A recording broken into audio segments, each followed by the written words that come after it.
The reason why I'm here right now, the reason why we started, as you've seen, one of the proud sponsors, Aspiring Americans, a local organization, the reason why I'm here is because of what happened to my sister. And it's her story that I have the privilege of telling wherever I can and connecting with people who may not otherwise know about this issue. So my family came to the US when I was very young, not even a year and a half old. I came from London, so I wasn't there long enough to get a super cool accent. But I was there long enough to at least have the really useful passport. And so after coming here, we got a visitor's visa. And unfortunately, it took so long to be approved for our green cards before our visitor visas it took so long to get our green cards that our original visas expired. And so what does that mean? It means you're classified as an undocumented immigrant. You're unauthorized. You're illegal until the time it takes to adjust your status. And so our question when this happened to our attorney was, what does that mean? How long will that take? How long will we have to live in the shadows as unauthorized because we fell out of status? And the answer was 16 years. That is the wait time for immigrants from the UK. So when you hear people, when maybe you think this yourself, when you see it everywhere, and people say, why don't people just get in line? Why don't they just do it the right way?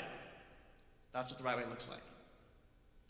And so I understand what it was like living in the shadows. My parents drive me to school every day, praying, hoping we wouldn't be pulled over and ask for our papers.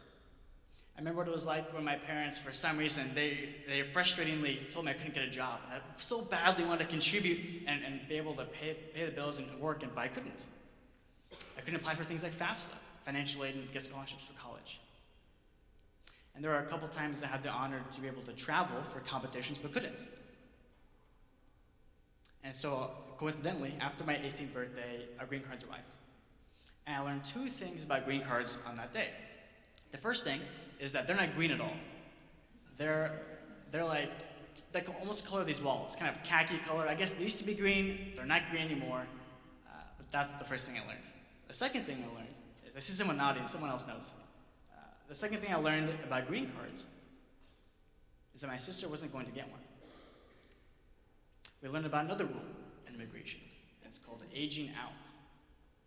It turns out when a family member of an immigration petition turns 21, before the family receives their green card, they're kicked off the application. And immigration has an actual word for this. Their phrase is aging out. That's their word. She happened to turn 21 before we got our green cards. None of the 3 attorneys we had beforehand warned us of this possibility. And so we couldn't apply to petition or freeze her age, for example. But that didn't stop my sister. She was already enrolled at OU, getting her bachelor's in microbiology. And when the time came that she eventually graduated, that's when she hit her roadblocks. She was unfortunately told, hey, you have this degree, but you can't now go get an advanced degree. You can't go to grad school. You also can't publish any of your great research you did in your undergraduate years. You can't travel, and you can't accept any internships either. So my sister and I, we both went to some of these meetings together. We said, what is there left to do with this degree? What can Nisha, that's my sister's name, what can Nisha do now? And the answer was, you can volunteer. So she did. She volunteered at OU's research campus in anthropology and genetics, doing wonderful things I have no idea how to explain to you.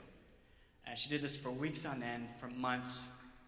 Ultimately, she volunteered with no expectation of being able to adjust her status or go to grad school, volunteering full-time for a period of 4 years.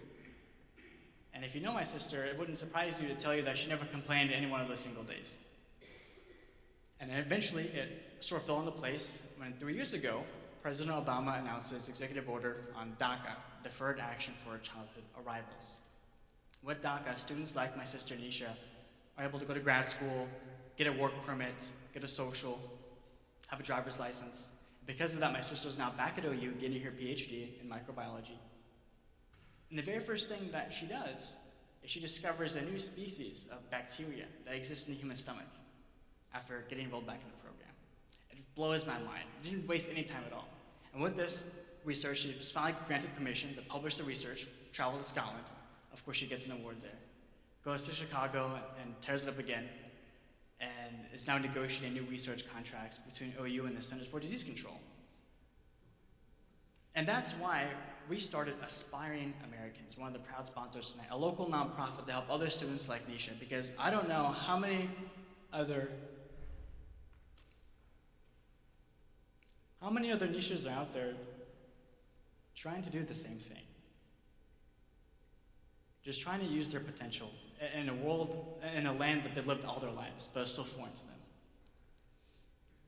And that's also why it's a distinct privilege for me to be able to be joined tonight by Jose Antonio Vargas, who's no stranger to this issue either. And so with that, I'd like to tell you all the great things about Jose if you haven't already heard about him before. Jose Antonio Vargas is a journalist, filmmaker, and immigration activist. He was part of the Washington Post group of reporters, you may have heard about this, who won the 2008 Pulitzer Prize for their coverage of the Virginia Tech shootings. Jose also worked for the San Francisco Chronicle, the Philadelphia Daily News, and the Huffington Post. And the New York Times Magazine in 2011, he shocked the world when he himself revealed that he is an undocumented immigrant from the Philippines. Proof, again, that when we talk about immigration, when we talk about immigrants, we talk about immigration reform, we're not just talking about south of the border. Immigration is a human experience. And so on that date, when he came out as undocumented, he began challenging the rules that govern our system today. And this was his focus too when he wrote, produced, and directed the autobiographical film in 2013 that you may have seen called Documented, which CNN broadcasted last year. And then this year, July 15th, after living in the US for 21 years as an undocumented immigrant in the shadows, Mr. Vargas was detained by INS while trying to fly out of McAllen, Texas. And to respond to those types of experiences and the broad issues that other undocumented immigrants face, Jose founded Define American, a local nonprofit, that's a national nonprofit that promotes dialogue in the US about what it means to be American, documented or undocumented. Jose is a person of great personal courage, and since 2011, he has lived constantly under the threat of being arrested and losing his personal liberty, as he fearlessly wields the pen on behalf of undocumented people everywhere. Living with the knowledge that he could be arrested and deported at any moment has only strengthened his resolve and pushed him harder to keep writing, to keep advocating, and acting on behalf of others who are stigmatized by their status, by things they can't control, but live in a place they call home. Mr. Vargas is a journalist fiercely dedicated to protecting everyone's First Amendment rights. We're honored to have him here as our guest, speaker, and friend. Please give Jose Antonio Vargas the warm Sooner welcome.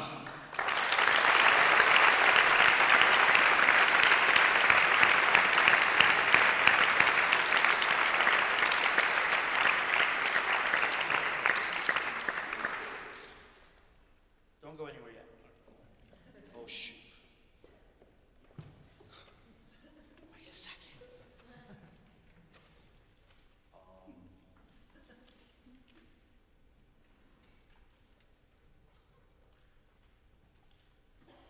These are the sponsors of the evening. You can clap. It's okay.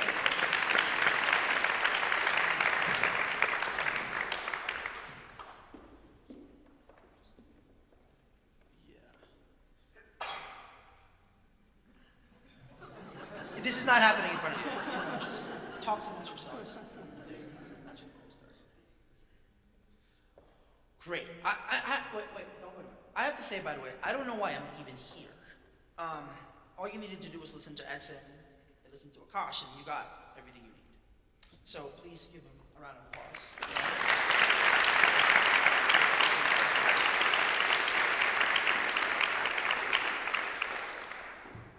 So you're not watching Hillary and Bernie. And if I see people on their phones texting, I'm gonna get really, I'm just kidding. It's really an honor to be here. I've been traveling the country nonstop, and this is actually my second time at this university. Before I get started, I kind of wanted to start with this quote, since Gaylord College is one of the sponsors of this event. This is my favorite quote about journalism. A good newspaper, I suppose, is a nation talking to itself. This is by Arthur Miller, the playwright, Death of a Salesman, The Crucible. And I remember first seeing this when I was in high school, when I started becoming a journalist, and started thinking, well, wait, Who's doing the talking and who's doing the listening? And I actually think in this era that we live in, that's an even more important question. Who gets to listen and who gets to talk? Do people actually listen or do they just talk?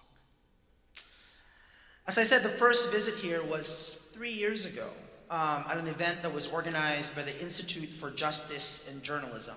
It's a nonprofit group. And what they did is they gathered journalists from across the country, but particularly in the Midwest, around this area. Journalists, radio, print, television, journalists who cover immigration.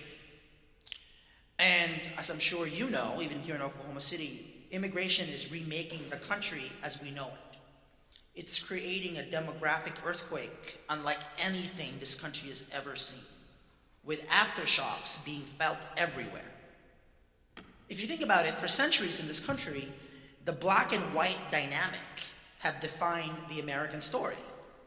And it is still absolutely defining it, given the rise of the Black Lives Matter movement towards the sunset of the Obama presidency. It's hard to imagine Barack Hussein Obama being elected as the President of the United States without the revolution of the 1960s and the passage of the landmark Civil Rights Act in 1964. But what is less known is an equally landmark piece of legislation, and this year we celebrate its 50th year. It's called the Immigration and Nationality Act of 1965, which ended the immigration quota system that greatly favored European migration to the United States. Before 1965, this country was predominantly and largely white.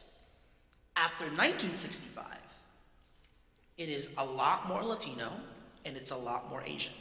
I don't know if you know this, but the 1965 Immigration Act actually put an end to racist, anti-immigrant policies that can be traced to the very first set of laws dealing with citizenship.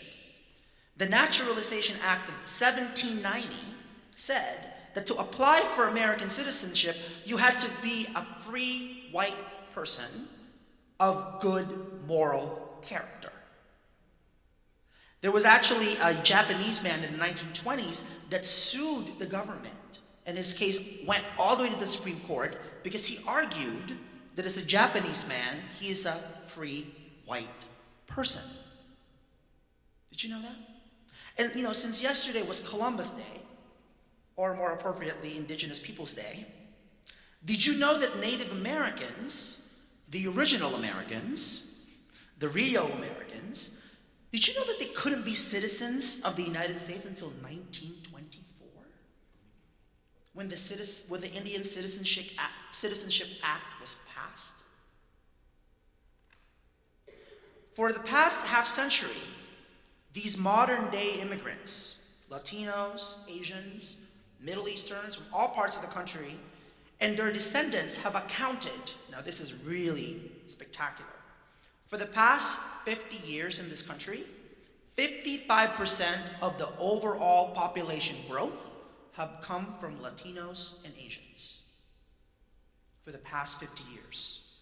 And if the trends continue, between 2015 and 2065, immigrants, people of Latino and Asian immigrant descent, are projected to account for 88% of the total population increase, or a total of 103 million Latinos and Asians. Don't get scared. I know you're not. So here we are, and an America defined by the black and white dynamic will be now defined yet again by Latinos and Asians, Middle Easterns, biracial, multiracial people. And given how partisan and pernicious our politics are, connecting people, creating what I like to call bridges of empathy, rests on the shoulders of the American press. Who else is going to do it? Donald Trump? Who else is going to do it? The Republican Party, the Democratic Party? Who else is going to do it? If the American press doesn't really grow up and figure out what this demographic earthquake means for all of us, including people in journalism, who is going to do it? As far as I'm concerned, by the way, I cannot think, I'm actually really jealous of young journalists because I cannot think of a more exciting time to be a journalist given the rise of new technologies. And I cannot think of a more important time, of a more crucial time to be good at what we do. So after I outed myself as undocumented and starting to find American in June 2011, it's been fascinating going on the Colbert Report or Bill O'Reilly show or doing panels. I've done about 450 events in 47 states and 190 college campuses in 4 years. And it's been interesting when I go around, people usually introduce me as journalist turned activist. Sometimes even fellow journalists say, the former journalist, Jose. I'm like, wait, did someone take my, was there some sort of card that just got rescinded or something? How did that happen? I get invited by universities and colleges to speak a lot, but this is one of those really rare times when I'm invited to speak by a journalism school. Some of my own colleagues actually say, well, you're not really a journalist anymore because you have an agenda. That I'm no longer, objective. Well, I don't know. As a gay, undocumented Filipino with a Latino name and an Asian face who majored in African American studies in college, I have never really been privileged enough to be objective. Objectivity to me has always seemed to be a place where people have nothing to lose. So how do we question that in this age?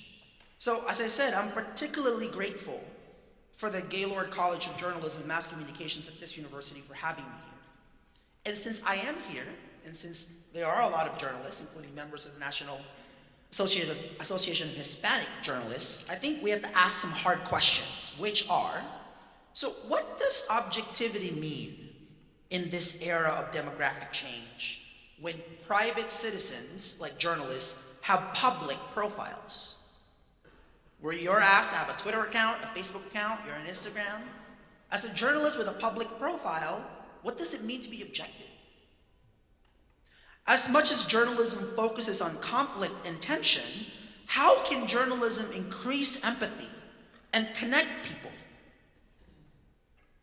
If newsrooms do not reflect the diversity of the community that they serve, and diversity, by the way, doesn't mean race only. It means gender. Can you imagine if more women were in charge of American newsrooms? It'd be very different, I'll tell you as much. I'm talking about diversity of religion. I'm talking about diversity of politics. If newsrooms do not reflect the diversity of the community they serve, can we really trust them? And, now this to me is a really, really important question. Who gets to frame whose story? And who gets to frame whose narrative? It's interesting. So I've come out twice in my life. The first time was I came out when I was in high school. And at that time, I was in the closet about being undocumented and being gay, and I had to come out of one closet. So I picked the gay one because I was in San Francisco, and it was easier to come out of that one. It took me 12 years to come out of this other closet, and I'm totally done coming out. I have nothing more to share with you. But it's been interesting because people ask you, how does it feel like to come out? Well, see, people like us don't come out. We just let you in. Prism.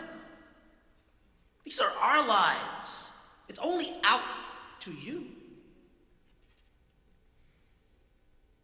So it's been interesting for me traveling around the country and telling people about the subtleties and the complexities of the immigration system. And I don't really know what I would have done if I hadn't discovered journalism as early as I did. So as you may have heard, I came here when I was 12. My mother decided to send me to her parents, my grandparents in California. Didn't know anything was wrong. Both my grandparents were naturalized American citizens, so what could be wrong? When I was 16, 4 years after arriving here, I went to the DMV to get a driver's permit, like any 16-year-old. I didn't tell my grandparents. I figured I'll just go. I was listening to Boyz II Men and Alanis Morissette on the Walkman. That's how old I am. There was a Walkman. So I got to the DMV. I showed the woman my green card. She looked at the green card, and she went down. She looked at me, and she said, "This is fake. Don't come back here again. And the very first thought I had in my head was, I am not Mexican. Because where I grew up, whenever people said fake and illegal, it was Mexican. And I'm like, I'm Filipino, yo. Like, maybe I was thinking, maybe because my name's Spanish, I was gonna explain to her Spanish colonialism, 1521, Magellan, all of that. And then I'm thinking, wait, what is she saying to me? Then I went home on my bike, and my grandfather was home, and I confronted him, and I said, this woman said it was fake. And he goes, what are you doing showing that to people, the green card? And he said, yes, you're here illegally. Now, my grandfather was, actually, today was my grandfather's birthday. He passed away 7 years ago. My grandfather was an interesting guy. His name was Teofilo Salinas. Salinas, very Spanish name. But when he became a naturalized American citizen, he named himself Ted. After Ted Danson in Cheers. He had an NRA sticker in the back of his car because he thought to be an American meant to be a member of the NRA. And when I told him that I was gay, he said, no, you can't be gay. You have to marry a woman and get papers. Well, no. We already have one lie. We can't do both. So as you can imagine, we had a very, very tough relationship.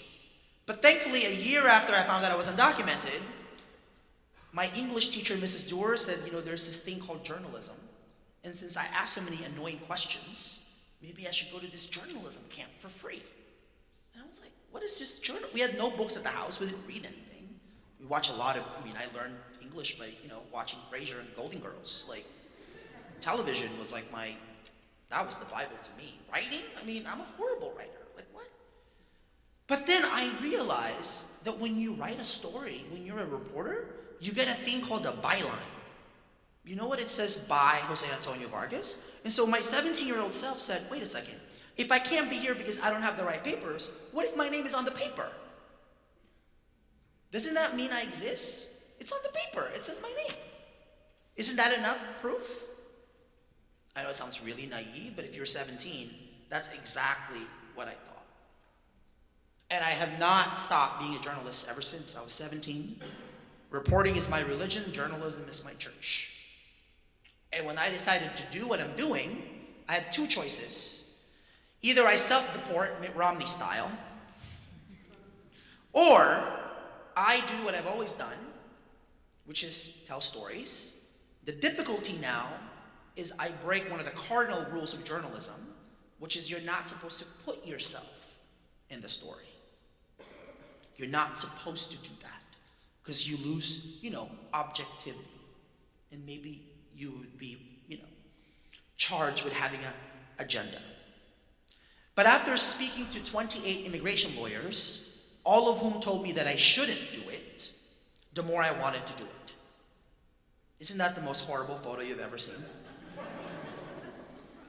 So in a 4,000-word essay, I admitted in writing in the New York Times all the fraud, all the felony that I had committed by committing perjury and lying in all those government forms, just so I could be what's considered an American, which is what many naturally people in this country take for granted.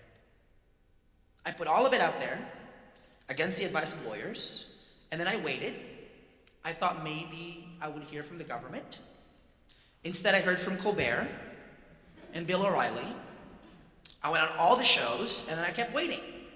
And then 5 months passes by, and I'm like, wait a second, I packed my stuff. I started filming. What do you want to do? So then I called the editor of Time magazine, and I said, his name was Rick Stengel. Hey, Rick, I want to write a story about why they haven't deported me. He was like, what? Well, if you're going to do this, if you're going to do a story, you better go all the way. So I actually called the Department of Homeland Security myself, and I filmed it. And I called DHS, and I said, hi, I'm Jose Antonio Vargas. I haven't heard from you. It's kind of funny, but it's not. Are you planning to deport me? Why? Why not? The woman on the line was like, what? She knew who I was, she said. And then she said, let me put you on hold. How ironic. And then she got back on the phone, and I said, ma'am, I'm on deadline, and I need a comment. And she said, no comment. We cannot comment on your case. So, and then I started thinking, that's kind of a metaphor. for what you all think of us, right? So long as someone's mowing your lawn and babysitting your kids and serving you drinks, so long as, someone's providing you with the cheap labor that this country has always been built on, talk to black people about that. So long as, you have someone to call illegal and someone to do stuff for you that you don't want to do, you're cool. No comment. In this state alone, Oklahoma is home to about 65,000 undocumented workers who collectively pay about $76.5 million in state and local taxes in 2012. People don't know that.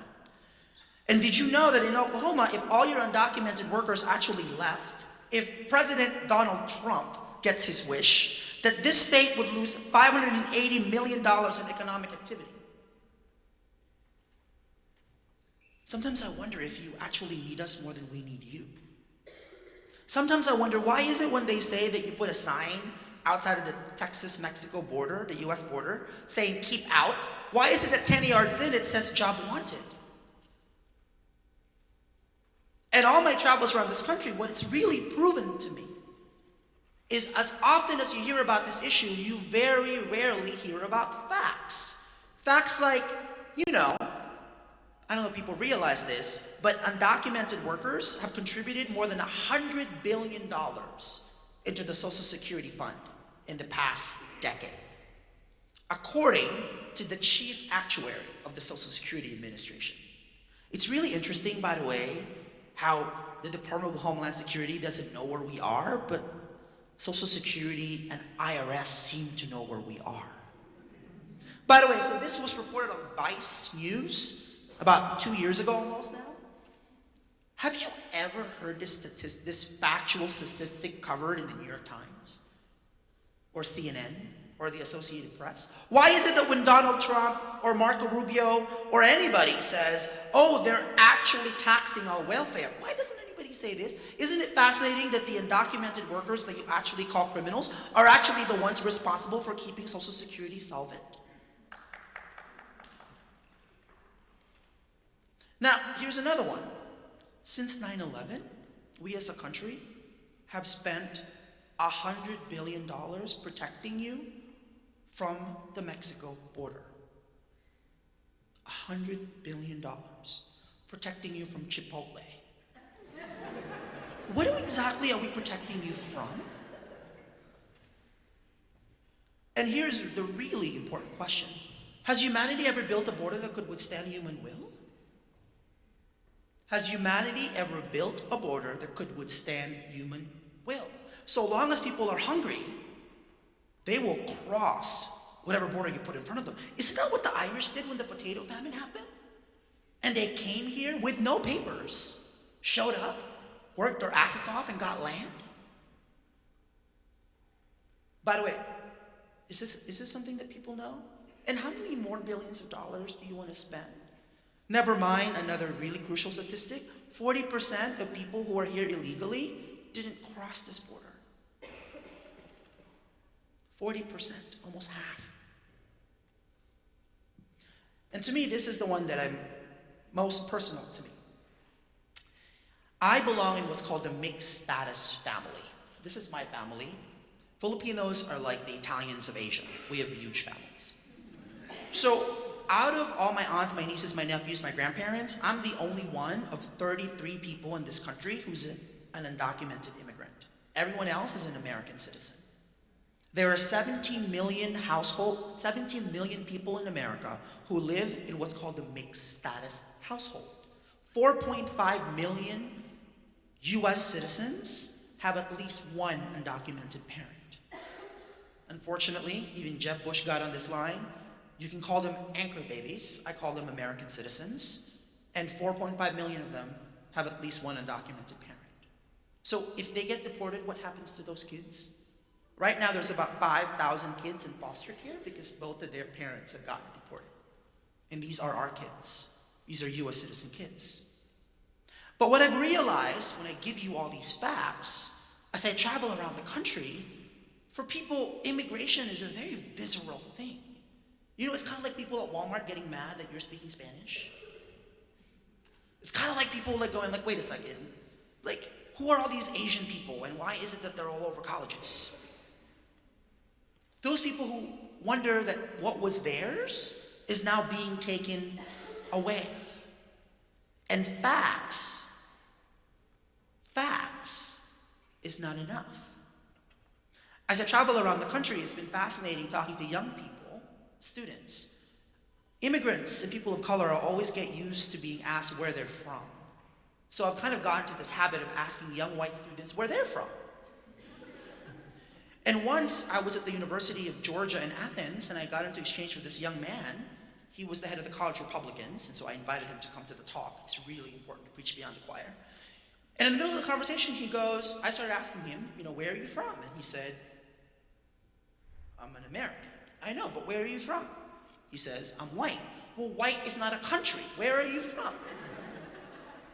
So, and come to think of it, during the colonial era, right? And after that, when the Irish and the Germans and the Latvians started coming here, weren't they Germans, Latvians, and Italians?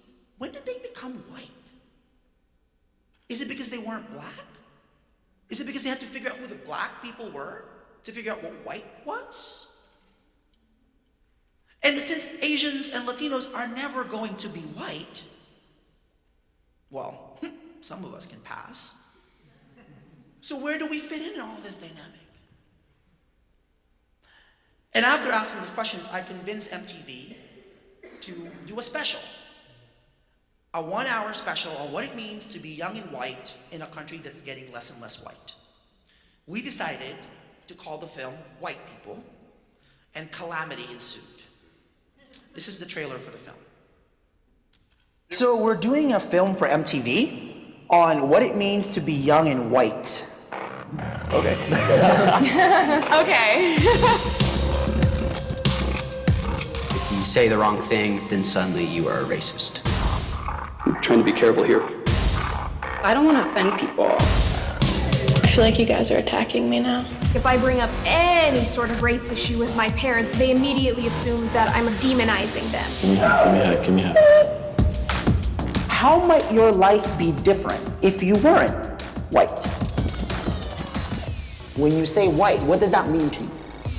We've never had to internalize what white people have done in America, but here, you can't escape that. Feels like I'm being discriminated against. You kind of get this feeling that things belong to you. I'm getting uncomfortable. It's uncomfortable. Hey, this is great. Let's get all uncomfortable together. So this trailer got out, and then Rush Limbaugh got a hold of it. And it was really fascinating. I've gotten a lot of death threats in the past 4 years. The most intense have been since this film aired. Because I think people were just like, who is this illegal alien faggot shaming white people? I'm so not shaming white. I love white people. I was raised by white people. God, I sound one of those people who's like, I have black friends. I didn't mean it that way. What I mean is, what has been so interesting was that people who emailed me, contacted me, who actually posted my whole address on websites and tried to figure out where I lived, they seemed so offended just to even be considered a race. Just to racialize white people. Because when we talk about race, it's only about black people, Latin people, Asian people. It's not about white people. And it wasn't about making people feel ashamed. That wasn't the goal at all. The goal is, how do we talk about diversity in this country and include white people in the conversation? And why is it that when we do talk about diversity, far too often is people of color talking amongst ourselves, talking about white people? So if we're going to talk about them, can we do it in front of them instead of behind their backs? It's going to get really uncomfortable, but I don't think we have any more time to mess around. We are where we are when it comes to racial issues in this country, when it comes to immigration in this country, because we are far too comfortable.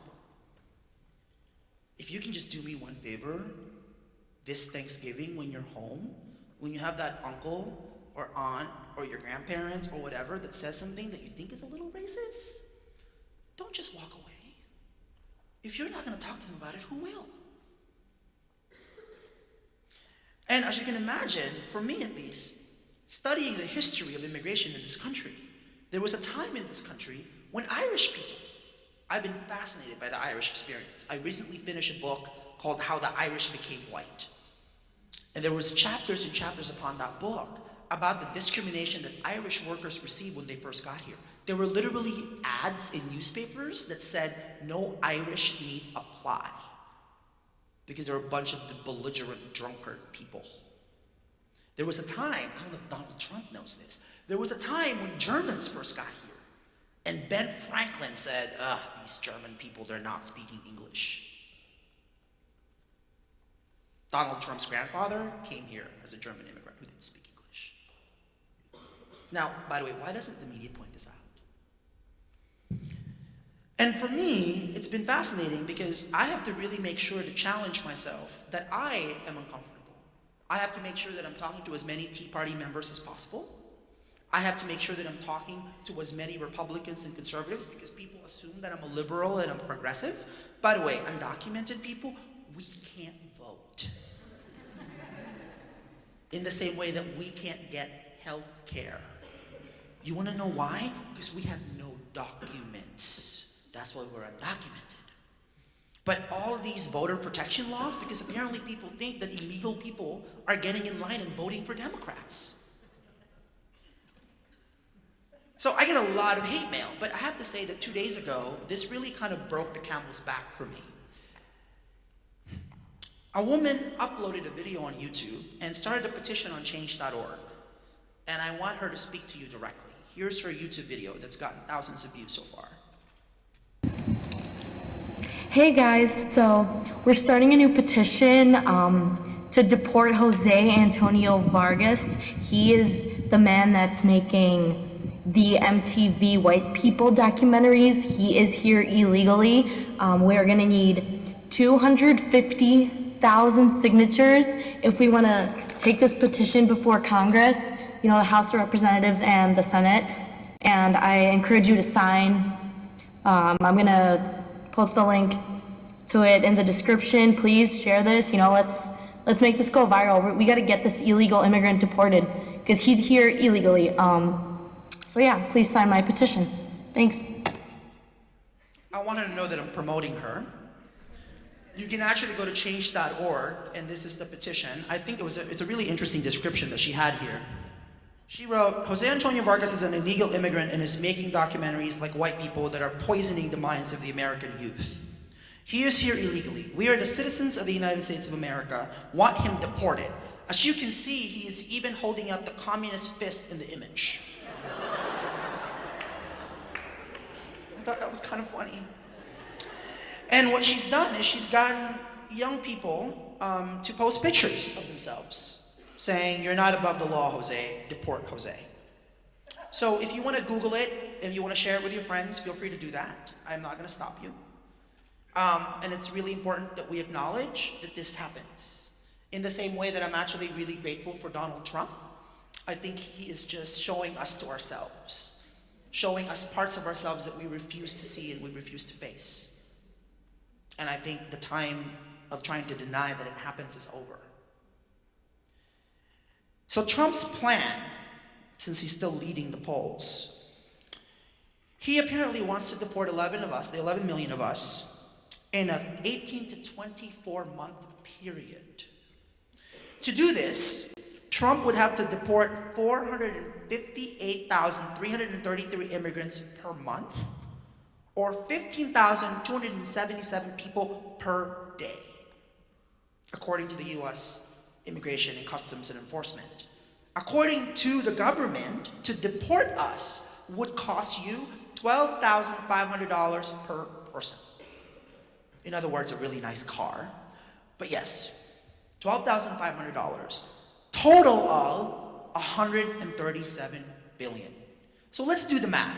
You've spent $100 billion protecting yourself from Mexico, while we as undocumented workers have contributed $100 billion to the Social Security Fund that we can't get back, and now you want to spend another $137 billion to get us out. So, here's my question. What are you going to do about it? Because, unless you're a Latino in this country who feels attacked, It's personal. Unless you're Asian in this country and people are starting to organize and learning for the Latino community how to do that, who else is going to get involved? When are we going to get white allies and more black allies to join what we're doing?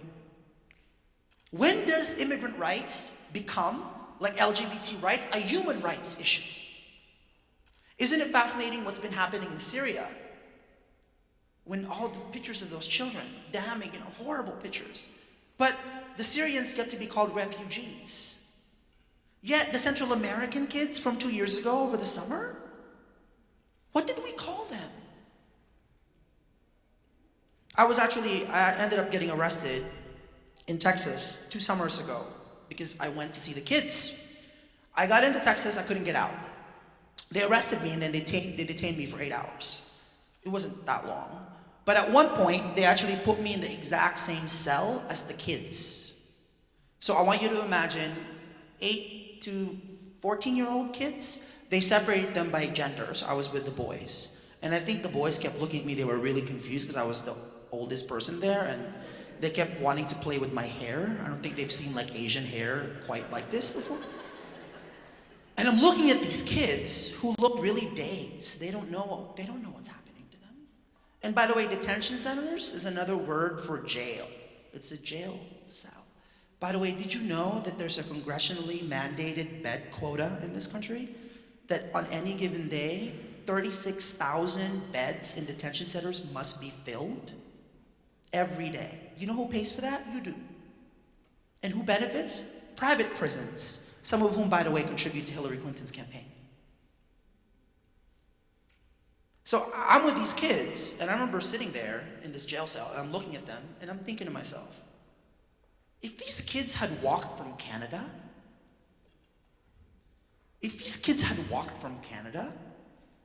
would we have put them in jail and called them a bunch of illegals? I don't know. Would Oprah have shown up? Would we have given them like free round-trip tickets to Disneyland?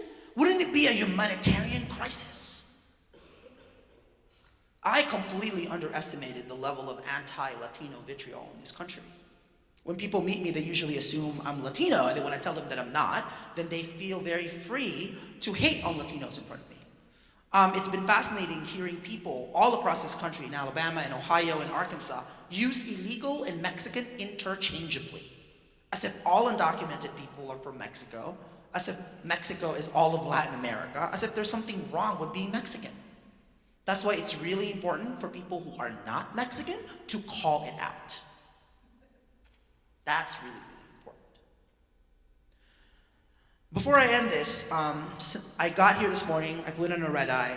When I landed at your airport, I tweeted, "Good morning, Oklahoma." And then I got a text. I got a text from this guy who I traded numbers with a couple years ago, named Armando. He lives in Tulsa. How far is Tulsa from here? He was gonna try to drive here, but he has to work tonight, so he can't be here. He contacted me 2 years ago because he's wondering, "Jose, how do you get to fly around with no ID?" He wanted to know how, and I told him, I fly around with my Filipino passport. That is my only piece of ID. At that time was a Filipino passport. This is the email he wrote, which I will share with you since he's not here. "Hello, Jose. I've been here for 25 years. He's 43 years old. And I really want to know more of my country. I want to visit New York, Las Vegas, Orlando, Hollywood. But I'm afraid to go to the airport because I don't have documents. I follow you on Twitter and always wondered, how do you do it? I hope one day we could fix our situation and I can know my country." Do you know what the subject line was of the email? Flying. It's fascinating to me when people say that illegal aliens such as, like us, that we need to earn our citizenship. And this is a question I've been asking all around this country. I'm really, really curious about these questions. All the American citizens, can you raise your hands? I'm sorry, what have you done to earn yours? How did you earn your citizenship? How are you fighting for it? And now the question becomes, will you fight with us? Silence is no longer acceptable. Ignorance and indifference is dangerous. And as Martin Luther King said, the most dangerous thing is not the strident clamor of the bad people, but the appalling silence of the good people. We need your help. Thank you for having me here.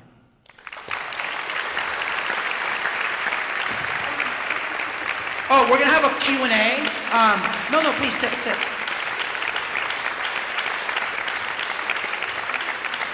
okay. You're making me nervous. Just sit down. So where's the mic? Yo, Dorian. Oh, over there. Cool. It'd be better if your question is like a little dangerous and uncomfortable. So please ask them. So, what? A room full of journalists, journalism students? No one? Okay, yes, ma'am. Hi, my name is Cassie. My question for you is, what are some ways as students and as administrators that we can become Hispanics and Latinos allies? What are some suggestions that you have for us that we can do? I'm sorry, I kind of couldn't hear the Oh, question. do you want me to talk louder? Can you hear me now? Yeah, I can hear you now. So, what are some ways that we can become your allies? Oh, well, I think you just did that by standing up. Last night I debated a woman named Michelle Malkin. I don't know if people know who she is. She's a conservative columnist, and she made the argument that the people who was being most hurt by undocumented workers are black workers. And she cited all these reports, and I'm a journalist, so I'm like, okay, who are these sources? I'll never forget Congressman John Lewis, the iconic John Lewis, getting in front of 20,000 immigration activists in Washington, D.C. And you know what he said? He said, we may have come to this country in different ships, but we're now in the same boat.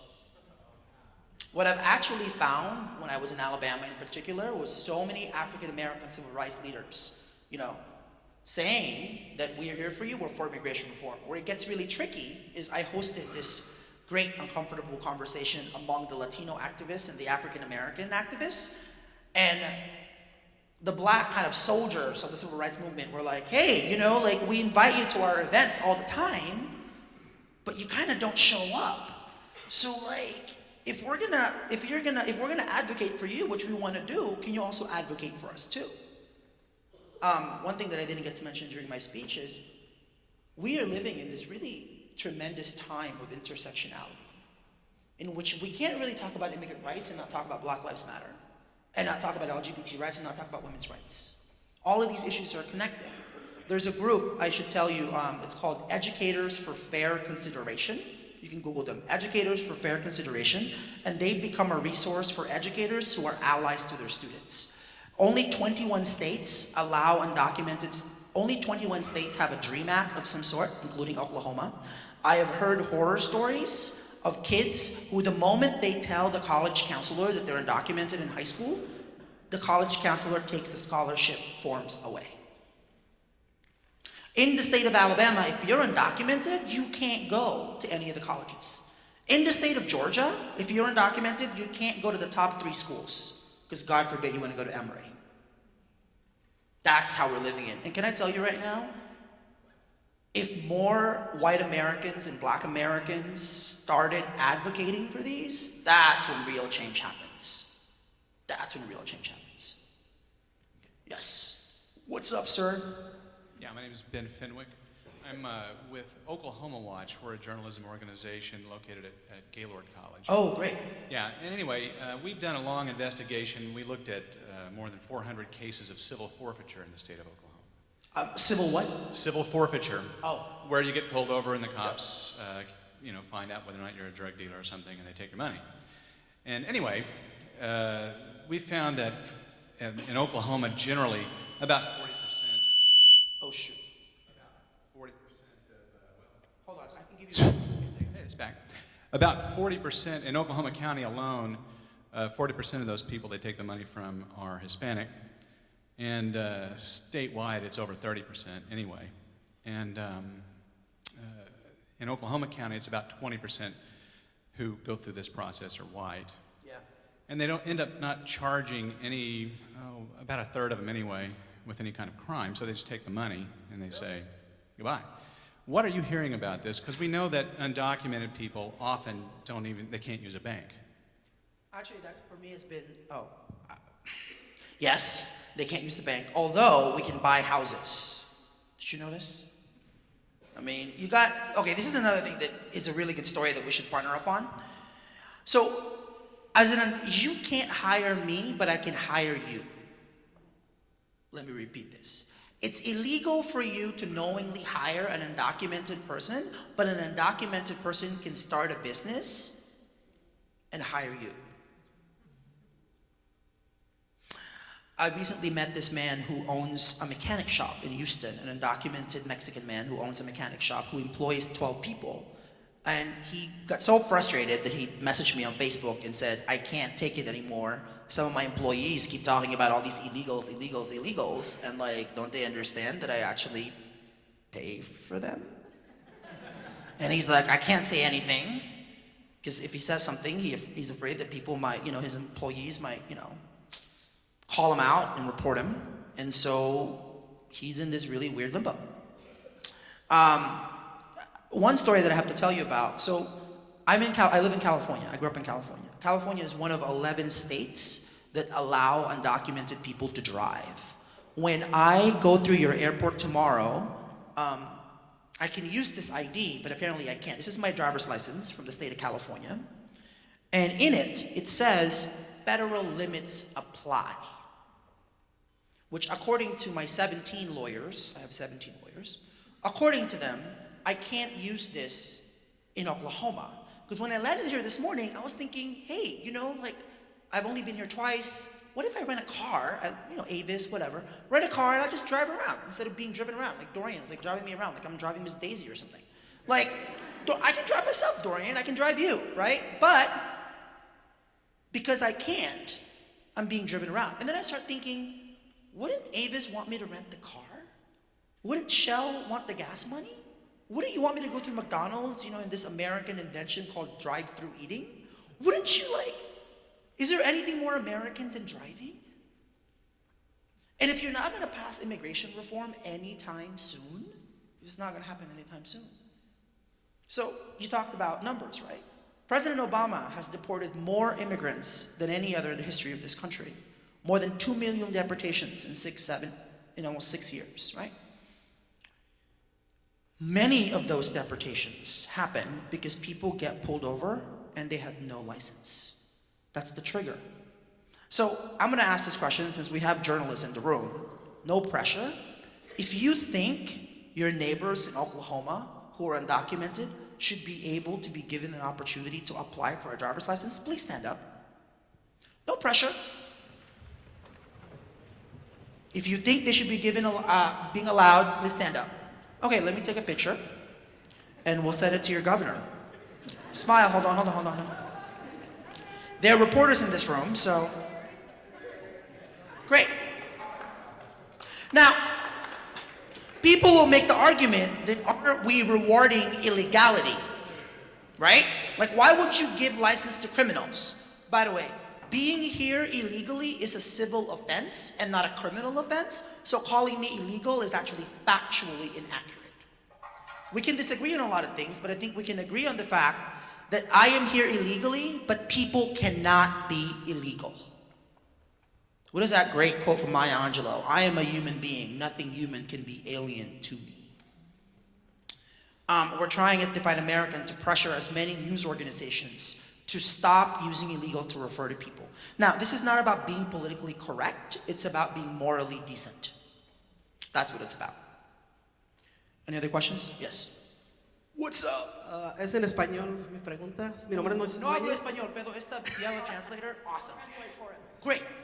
Bueno, o sea, mi pregunta es, ¿por qué los políticos nomás cada 4 años se acuerdan de los latinos? Eso se vuelve como una moda, ¿no? Entonces, la primera es que los políticos están equivocados porque si eliminamos las grandes comunidades latinas, los grandes como California, Chicago, donde es un fuerte comercio, o sea, cuestión económica que le aportan mucho dinero a Estados Unidos. Ahora, si vamos a Donald Trump, dice que él va a deportar a millones de mexicanos y de latinos. Eso sería como una incongruencia y verle la cara a todos los americanos, porque al fin y al cabo el que va a asumir todo ese gasto son los mismos contribuyentes americanos. Y sería votar por un loco, porque ¿quién quiere votar por un loco en un país donde tiene progreso y no quiere tener un retroceso? That's a long one. I'll translate the gist of what he just said.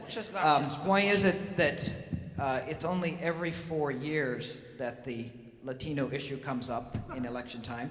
And I think he was reiterating something you said earlier about the economic self-interest of deporting massive millions of people and how that would hurt and cost the taxpayers here.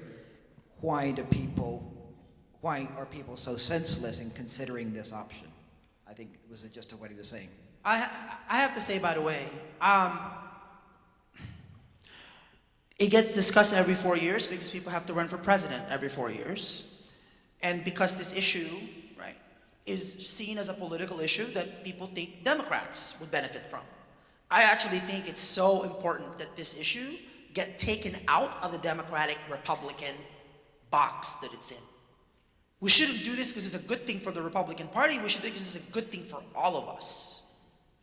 And this I have to say, by the way. If we legalize the 11 million undocumented immigrants in this country, it would add $1.5 trillion to the US economy. I've said this to many people. Many of them are not convinced by this at all. Meaning that, well, still, they're here illegally, it's criminal. We have to follow laws.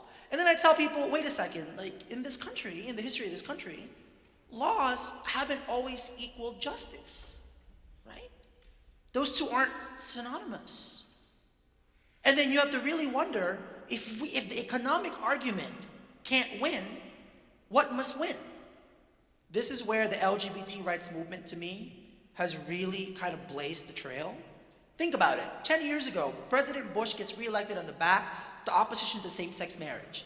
10 years later, where are we? The Supreme Court saying gay marriage is the law of the land. How did that happen? Not politics. The culture had to shift before the politics shifted. Can you imagine where LGBT rights would be without Ellen DeGeneres on the cover of Time magazine and being the most popular talk show host on television? Can you imagine where LGBT rights would be without Will and Grace as the #1 show on network television? For like 5-6 years. And it told everybody that for every Will, there's a Grace. For every gay person, there's the straight ally.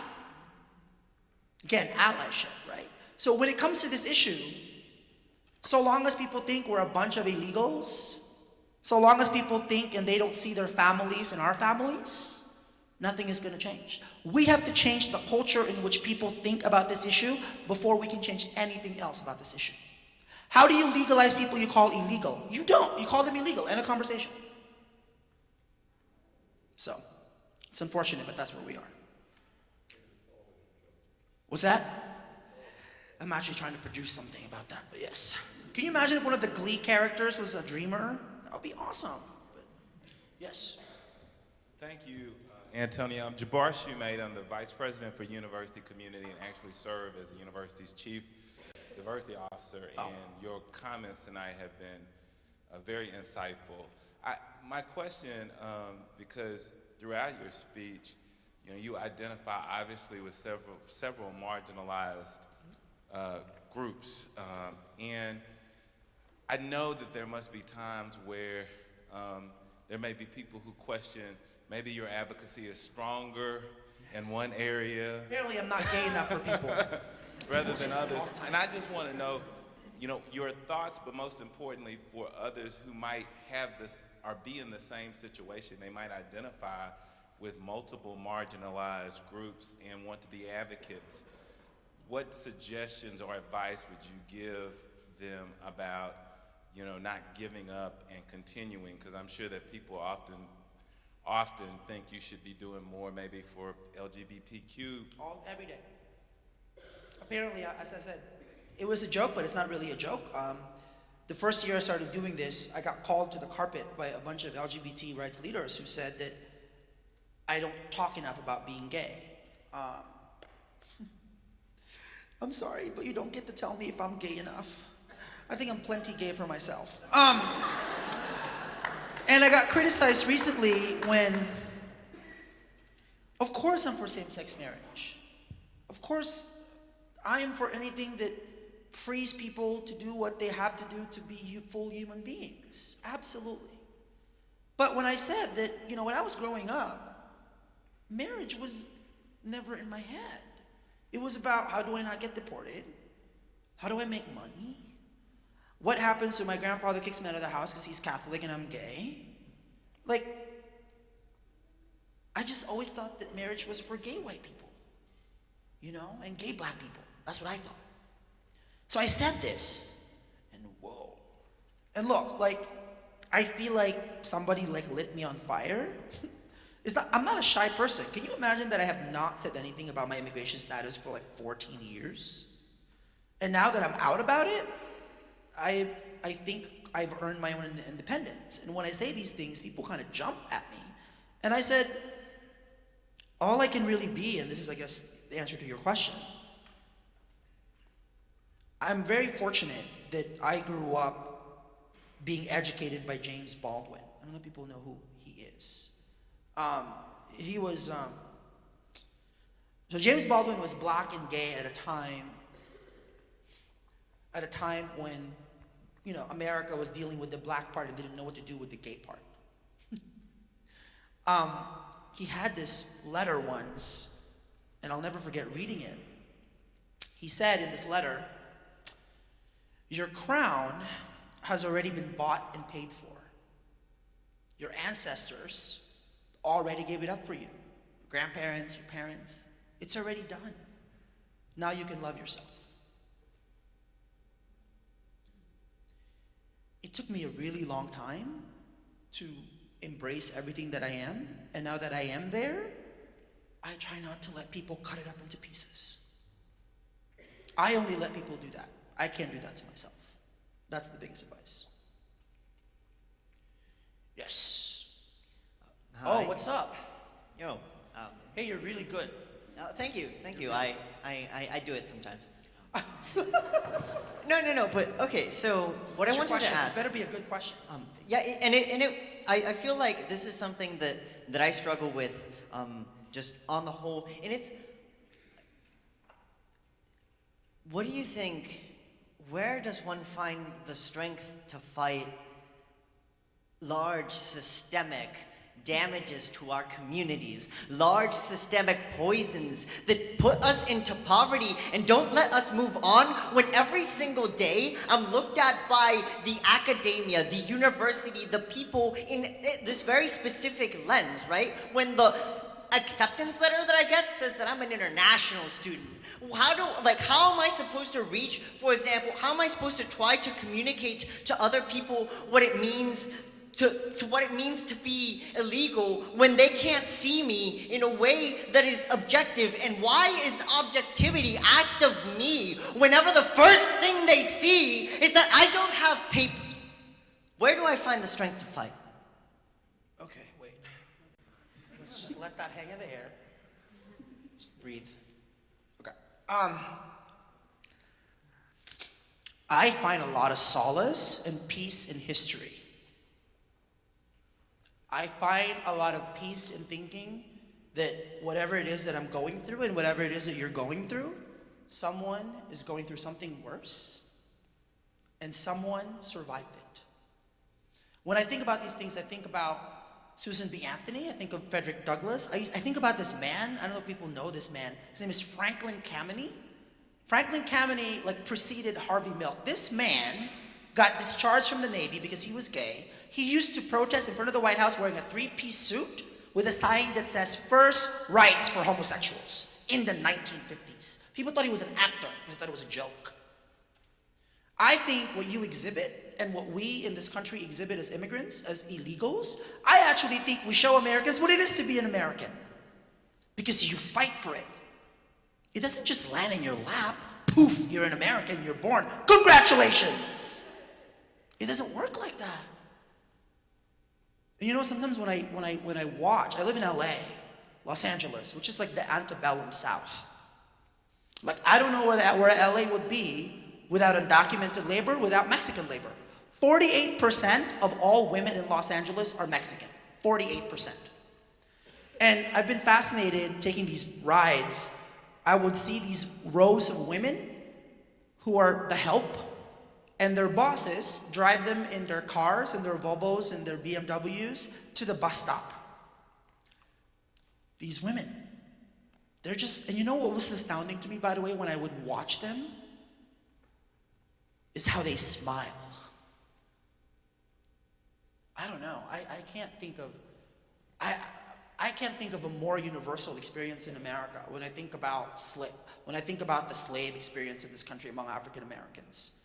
When I think about all these immigrants, is there anything more universal than that fight? So I think that's what you think about. That you're stronger for it. Because you are. Okay, one last question, right? Or maybe two more. Yes. My name is Vicky. I'm start speaking English 3 years ago. Oh, awesome. I'm studying CCC. My reason is because I'm tired about Americans. I love you, but some people, they very mean to me at the stores when I'm trying to get my wig, my milk for my kids. And I says, no, this is gonna stop. And I'm going to do, they treat me right. And I'm doing this because my kids, they study, they have a good grades. Daniel Rojas, she's the one, she's an AA student. And this made me feel like I can do too. And I'm tired about all this because I marry American guy. And he says, I love you. I don't know, baby, your Latino community, I love them, but they thinking sometimes wrong. Because study is the first thing. And here, you have to go and study. And you're going to learn a lot and live right. Okay, I'm studying right now. And sometimes I see in the stores, when the Latinos, ladies, no speak Spanish, I go all the time. What do you need? Oh, you need help? Because I'm thinking about me in the past. One day, I get my,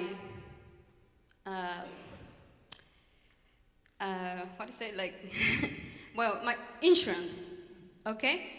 And I went at the doctor, and I talked to the lady in front, and she says, let me see your ID. And I show my Mexican ID, and she says, what's your name? Oh, my name is Herviges. That's my real name. Americans call me Vicky because they can't pronounce my name. Okay, my doctor says, yeah, they had to call you by your name. I says, I feel embarrassed because they can't pronounce my name. Okay, when I'm trying to pay my copay, the lady was so rude to me, and she says, I don't want to set your check because you don't have the name. That was not my name in that check because that was my husband's name only. She don't want to set my check. She don't want to set my credit card, nothing. And I feel cry, I feel run, I feel so bad. I says, what is this? This is embarrassing. I don't want to come back. I told my husband. He called the hospital and says, he has the money for pay you. You have to treat her right or you're going to be in trouble. It's when my husband talked to me, he says, you had to learn it, you had to study, and you had to defend yourself. And not permit nobody treat you like that. And that's what I'm doing. And my kids, they support me. In the past, I says, I'm not speaking English, but I'm going to try hard for defend to my family. That's right. And I love you guys. Thank you.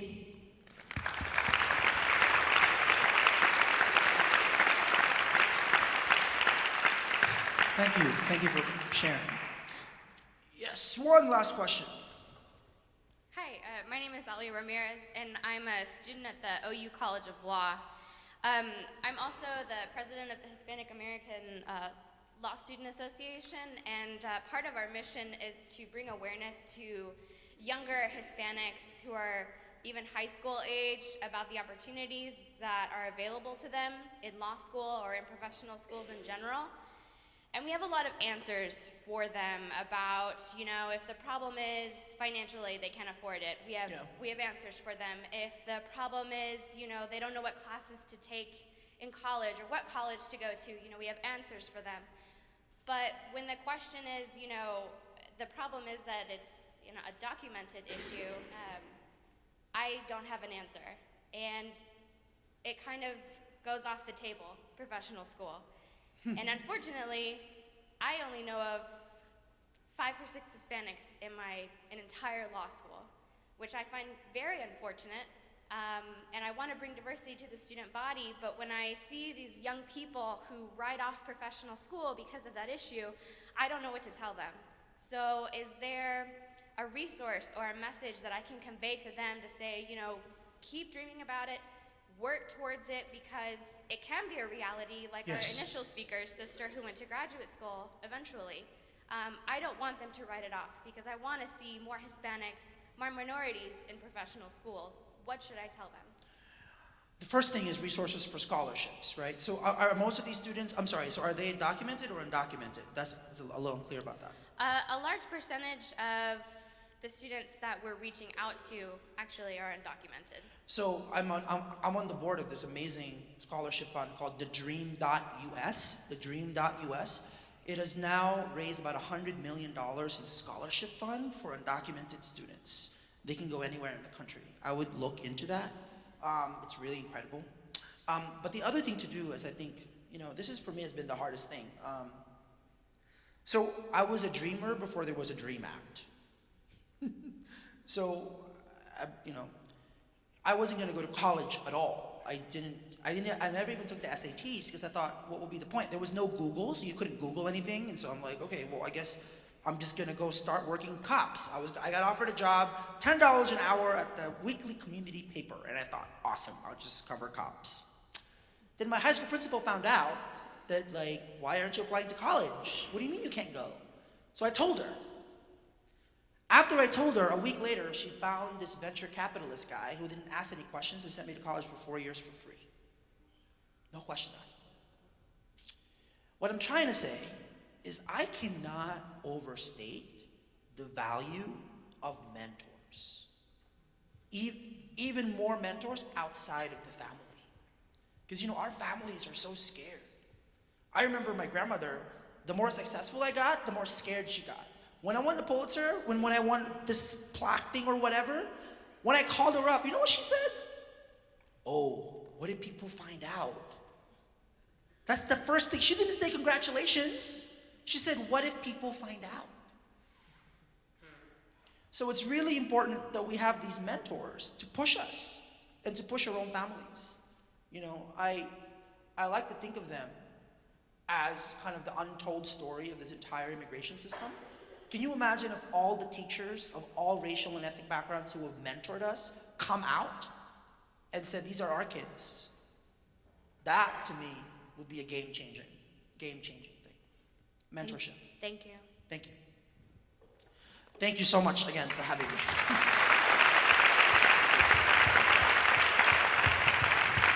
All right. Let's keep it going one more time for Jose Antonio Vargas. Thank you so much.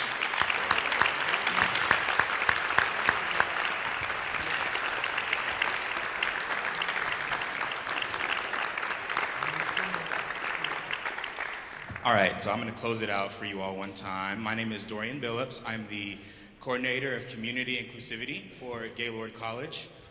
And so I'm just starting this position, and I'm really excited, and it's been an honor to bring Jose Antonio Vargas here. And hopefully you all were able to learn and really gain some insightful knowledge. And hopefully you all will be able to be incredible advocates for the undocumented students, undocumented individuals that are in this state and country moving forward. It's just kind of learning about his story and learning about the undocumented students that we have, even in this college has been something that's really changed my life, and I hope that today's a catalyst for a lot of you to be able to move forward with that. I just want to finish and thank all of our sponsors that have been able to help bring Jose Antonio Vargas here. So I'm just going to read through this really quickly. First and foremost, Gaylord College. Without you, this wouldn't have begun. So thank you. Hearst Foundation, Aspiring Americans, Akash Patel, Tracy Medina, thank you so much for the work that you all have done in helping organize this entire deal. College of Arts and Sciences, Dean Damphus, thank you so much for having us here. President's Associates, Administration and Finance, University Community, thank you. Vice President Jabbar Shumay for coming as well. Also Senior Vice President and Provost, Price College of Business, and Shelley Grunstead, thank you. OU Law School, Professor Johnson, Kit Johnson's here, I don't know where she is, but thank you for everything and being so excited about this event. OU Housing and Food Services, thank you for the cookies. Diversity Enrichment Programs with Paolo Lopez, thank you so much. Paolo, wherever you are, there you are. Thank you for reaching out to the students in Oklahoma City. And for our high school students that are here, welcome. Hope to see you here in a few short years or in less than a year. College of International Studies, One University, OU Student Alumni Association, National Association of Hispanic Journalists who hosted this thing. They put it on. These women are incredible, plus Edson. And thank you so much for the work that you all have done in organizing this entire thing. It's been, obviously without you all, we wouldn't be able to do this, so thank you so much for NAHJ. OU Enrollment and Student Financial Services, WebCom, Center for Social Justice, Dr. Davidson and Dr. Sherry Irvin, there you are. Thank you so much for all of your advice in this endeavor moving forward. And finally, I want to thank One University, and we have prizes, so you better hope that you're here. This first individual is going to win some Beats by Dre headphones. Is Jaden Edwards still here? Jaden, there she is, Jaden, congrats. So just see me afterward. See me afterward out there and I'll have it for you. Okay, the next person's also winning Beats by Dre headphones, Magdalena Vidovich?